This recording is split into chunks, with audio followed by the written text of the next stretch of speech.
en el momento en que infringió la ley que el Padre le estableció. Déjame bajar un poquito este sonido acá. Gloria al Señor. Quiero hablarle un poco acerca de ese momento en que el hombre infringe la ley de Dios por causa del pecado.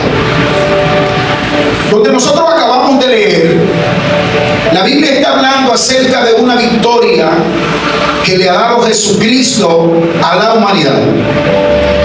Pero esta victoria tiene un contexto y tiene una historia en sí que enlaza este acontecimiento. Ya en el Nuevo Testamento nosotros escuchamos hablar de las maravillas que Jesucristo pudo hacer por medio de la muerte y resurrección que tuvo en la humanidad. Cada vez que nosotros leemos esta historia, nos conmovemos y decimos: Jesucristo, el más grande de todos los tiempos. Jesucristo, quien divide la historia de la humanidad en dos. Jesucristo, el único cordero inmolado. Pero todo tiene una historia, todo tiene un porqué y todo tiene una razón. En el principio de los tiempos, si nos vamos al libro de Génesis, capítulo 2, su verso 20 y su verso 17, Dios le da una orden al hombre.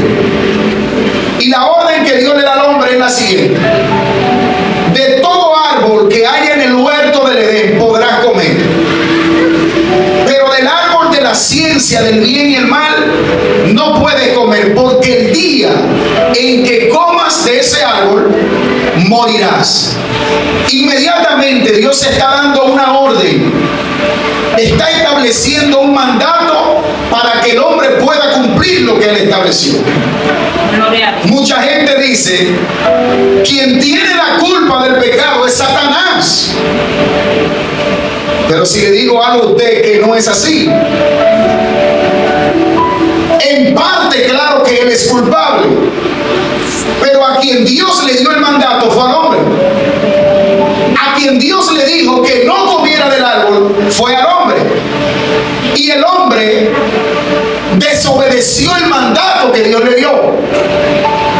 Y al hombre desobedecer el mandato que Dios le dio, la Biblia lo dice claro, que así como el pecado entró al mundo por un hombre, el pecado pasó a todos los hombres. Y dice en Romanos 3:23 que por cuanto todos pecaron, están destituidos de la gloria de Dios. Escuche bien: un hombre peca, pero el uno pecar, ahora el pecado pasa a todas las generaciones. ¿A quién se le dio el mandato que no pecara, que no comiera del árbol? A Adán. Y note que la mayoría de gente dice: si Eva no hubiera pecado. No. Cuando Eva comió, todavía al hombre no le había pasado nada. Todavía estaba en un estado de inocencia. ¿Sabe cuándo el hombre se dio cuenta del problema grave que ocasionó este pecado? Cuando él comió, porque a él fue el que se le dio el mandato. Pero ¿qué pasará con esto? ¿Se quedará la humanidad en el pecado, o en lo que había cometido, o en el error que cometió Adán? Diga conmigo: las cosas no se quedarán así. Las cosas no se quedarán. Dios, en su omnisapiencia, él sabía que el hombre iba a fracasar, porque Dios todo lo sabe. Y muchos se preguntan y dicen: pero si Dios sabía que el hombre iba a pecar, ¿y por qué Dios le pone ese árbol en el huerto? ¿Por qué Dios permite que el hombre peque? Si Dios sabía que la humanidad iba a estar en tragedia, ¿por qué Dios permite que ese árbol esté ahí? Yo le voy a decir a usted por qué Dios permite que el árbol esté ahí. Porque Dios no quería que el hombre le sirviera de una manera robótica. Dios quería que el hombre le sirviera de una manera automática, voluntaria. Y Dios estaba probando el nivel de obediencia del hombre, a ver si el hombre estaba dispuesto a servirle, aún por encima del obstáculo que tenía en el huerto. Y este obstáculo era el árbol. Dios quería ver si el hombre por voluntad estaría dispuesto a amar a Dios por encima de todas las cosas. Gloria a Dios. Pero el pecado hace que el hombre tenga que desobedecer a Dios inmediatamente. Diga conmigo, pero el pecado tiene una solución. Génesis capítulo 3, verso 15, Dios da una sentencia. Diga conmigo, Dios da una sentencia. Y la sentencia fue esta. Oiga, ¿cuál fue? El hombre peca y Dios le dice lo siguiente: mire, del sudor de tu frente vas a comer, la tierra te va a producir espinos y cardos. Y a la serpiente y a la mujer le dice, con dolor darás a luz en tus preñeces. Y a la serpiente le dijo, y tú, por cuanto esto hiciste, maldita serás entre todas las bestias del campo. Sobre tu pecho andarás y polvo comerás. Pero también vuelve y le dice a la mujer, esta te herirá en la cabeza y tú la vas a herir en el calcañal. Pero de su simiente, ay Dios mío, alabado sea Dios. Está diciendo que aunque el hombre falló, pero Dios está prometiendo que de la misma simiente en que la mujer falló, de esa misma simiente se iba a levantar uno que le iba a pisotear la cabeza al diablo, y ese era Jesucristo de Nazaret. Alabado sea Dios para siempre. Aleluya. Ahora, Romanos capítulo 5, verso 12 dice, por tanto, como el pecado entró en el mundo por un hombre, así el pecado pasó a todos los hombres, por cuanto todos pecaron. Voy rapidito. Romanos 6, 23 dice, porque la paga del pecado es la muerte, mas la dádiva de Dios es vida eterna en Cristo Jesús. Diga conmigo, el pecado lo único que produce es muerte. Diga conmigo, el pecado lo único que produce es muerte. Dos cosas quiero que usted atienda en esta noche que le voy a decir. Está la muerte física, pero también está la muerte espiritual. Mucha gente muere físicamente, pero espiritualmente no muere. Porque usted sabía que cuando las personas parten de este plano físico, que nosotros pudiéramos decir a lo que le llamamos tierra, a lo que le llamamos vida, que respiramos, que ya la gente deja de respirar, que ya sus órganos dejan de funcionar, la gente dice, murió. Pero créanme que cuando una persona cristiana muere en Cristo, realmente no muere cuando comienza a vivir. Pero aquel que muere sin Cristo, que no tiene a Cristo en su corazón, es cuando empieza la muerte segunda, que dice la Biblia, que estará en el lago de fuego y azufre eternamente y para siempre, porque el ser humano está compartido en tres áreas: cuerpo, alma y espíritu. Entonces, el alma es eterna, el espíritu va a Dios que lo dio, el cuerpo es polvo y al polvo vuelve. Tú tienes algo en ti y yo tengo algo en mí que es eterno, que nunca muere, es el alma, alabado sea Dios. Entonces tú tienes que procurar entender que el alma tuya no es pertenencia de tu propiedad, sino pertenencia de Jesucristo de Nazaret, y le pertenece a Dios. Y tú tienes que comprender que de la única manera en que tú vas a vivir una vida satisfecha con el alma que tienes es si le sirves al Dios de los ejércitos, es si le entregas tu corazón a Dios. ¿Alguien dice amén? Ahora, Romanos 8, verso 1 dice, ahora pues, óigalo aquí, ninguna condenación hay para los que están en Cristo Jesús, los que no andan conforme a la carne, ni a los deseos de la carne, sino a los deseos del Espíritu.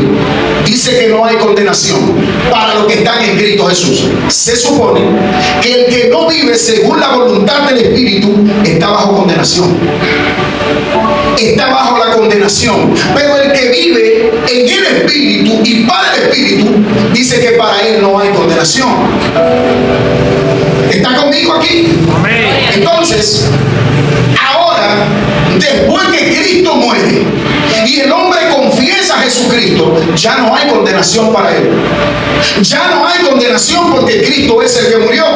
Y si Cristo murió, entonces en él nosotros somos más que vencedores, porque él llevó por nosotros lo que a nosotros nos correspondía llevar. Pero ¿cómo nosotros teníamos que llevarlo? Porque éramos los culpables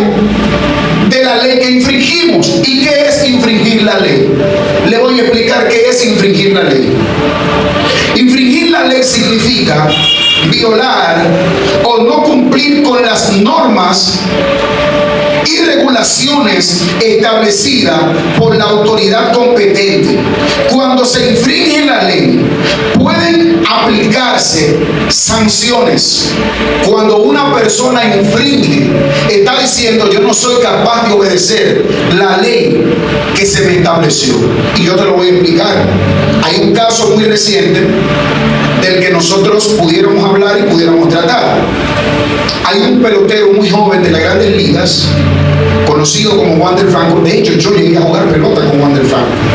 Se lo digo. Llegamos a jugar juntos.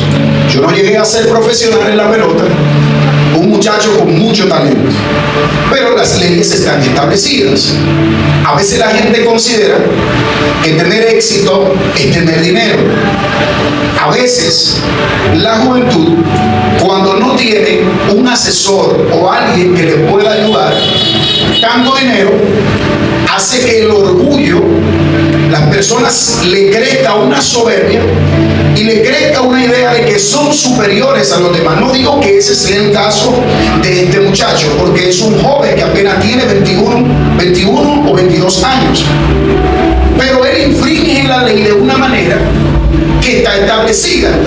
El Código Procesal Penal de la República Dominicana establece que todo el que no esté dispuesto a someterse a las autoridades establecidas y a las normas establecidas por la Constitución de una república, refiriéndome en este caso a la República Dominicana, se va a ver como culpable y tendrá que tener paga de sanciones por lo que hizo.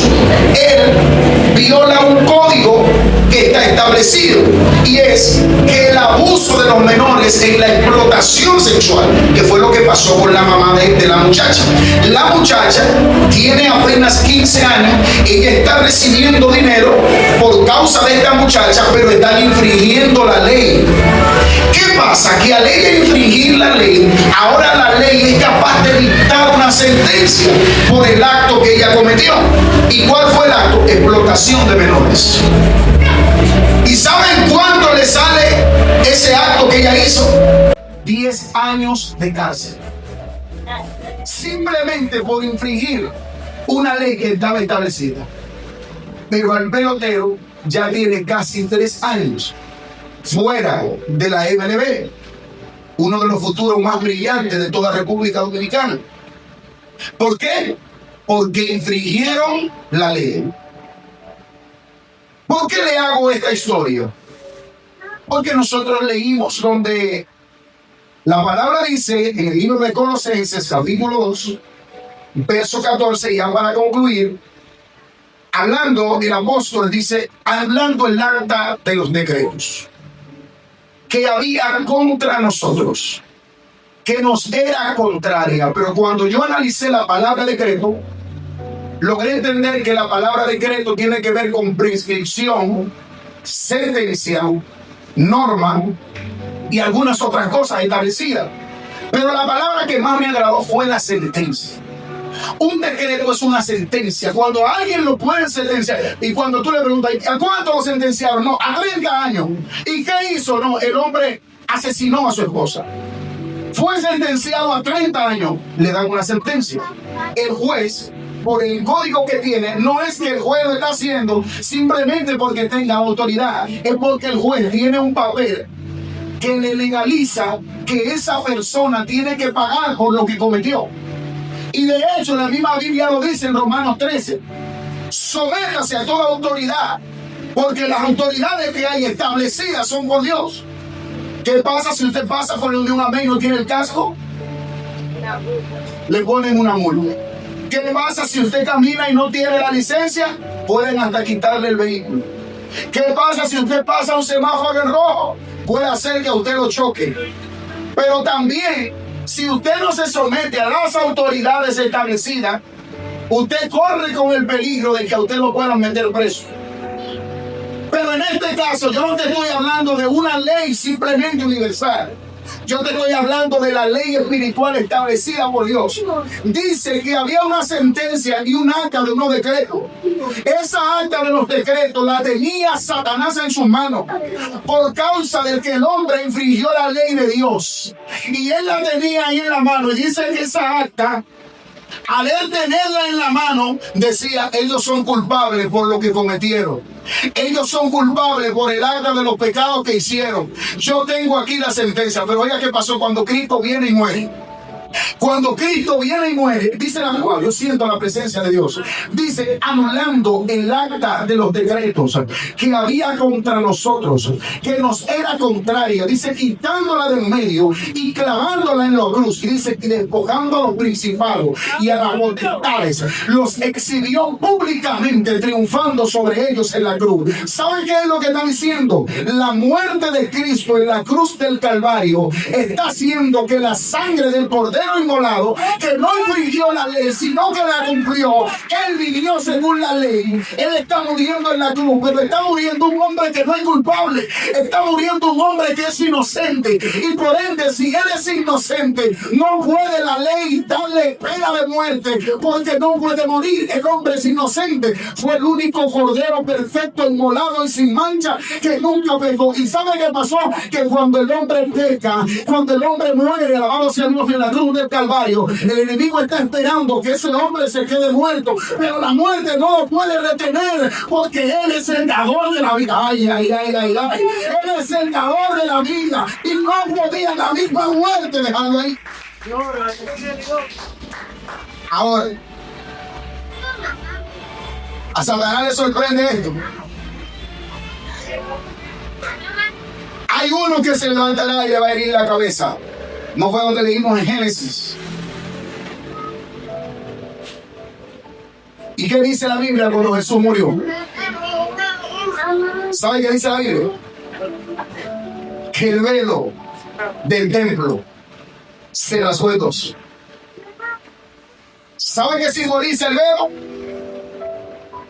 Anteriormente, para entrar al templo, solamente podían entrar los sacerdotes, los levitas, los adoradores, los cantores, solamente los sacerdotes.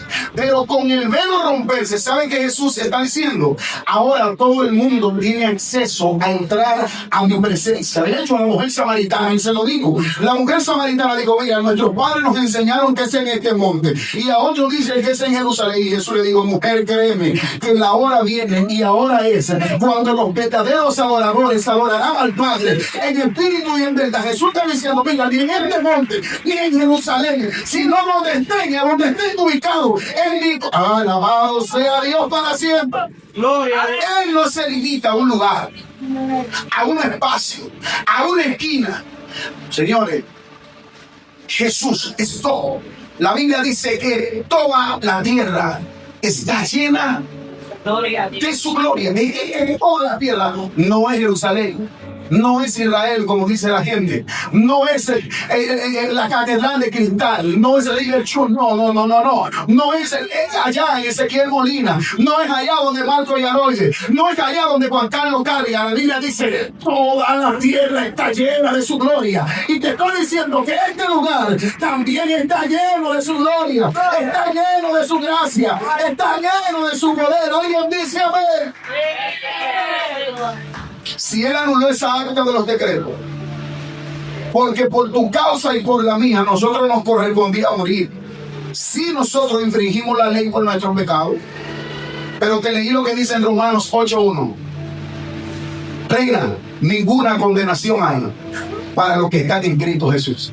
Pero lo testifica acá, dice: los que no andan conforme a la carne. ¿Sabe por qué el apóstol Pablo es un sabio? Oye, porque él sabe que el deseo de la carne contra el espíritu, y dice que la carne para nada aprovecha, pero lo único que da vida y paz es el espíritu de Dios. La única felicidad de un hombre está en la mano de Dios, no está en otro lado. Alguien me preguntará a mí y me dice: ¿cómo usted considera el éxito a todo varón de Dios? ¿Qué usted considera que es una persona exitosa? Yo te voy a expresar con mis palabras ¿Qué yo considero que es una persona exitosa? El éxito para mí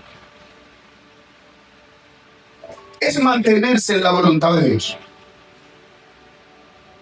Esta generación mide su éxito por tres cosas: cantidad de seguidores, cantidad de views, cantidad de likes, cuántos me siguen en Instagram, cuántos seguidores tengo en YouTube y cuánto estoy monetizando. Esta generación de este tiempo, así es que mide el éxito. Y de hecho también las iglesias miden el éxito por la cantidad de personas que se congreguen en un lugar. Y créanme que nada de esto es éxito. Esto es simplemente herramienta que Dios le da al hombre. El éxito más grande que pueda tener una persona no está en su like ni en sus seguidores, ni tampoco está en los majestuosos templos que puedan tener. El éxito de un hombre y una mujer de Dios es usted mantenerse todos los días en la voluntad perfecta de Dios. Eso es éxito. Eso es alabanza. Eso es crecimiento. Éxito no es like. Éxito no es que me sigan 1 millón de personas. Gloria a Dios. Porque si nosotros medimos el éxito por eso, entonces también los narcotraficantes son exitosos. Entonces, si nosotros medimos el éxito, todo el que promueve, pues entonces podemos decir que Yailin es una mujer exitosa. Podemos decir entonces que Toquicha es una mujer exitosa. Podemos decir que toda esa gente que promueve la sexualidad para que nuestros hijos sean que le den seguimiento a eso, entonces son gente exitosa. Hermanos, no son gente exitosa, son gente que simplemente han llegado a influenciar a los demás por la cosa mala, porque no es una cosa que llame más a la gente que el pecado. Pero créanme que así mismo como el pecado está llamando a la gente, la presencia de Dios en esta casa también llamará a la gente, también llamará a los niños, también llamará a los jóvenes. Alabado sea Dios para siempre. Ponte de pie en esta noche, alabado sea Dios.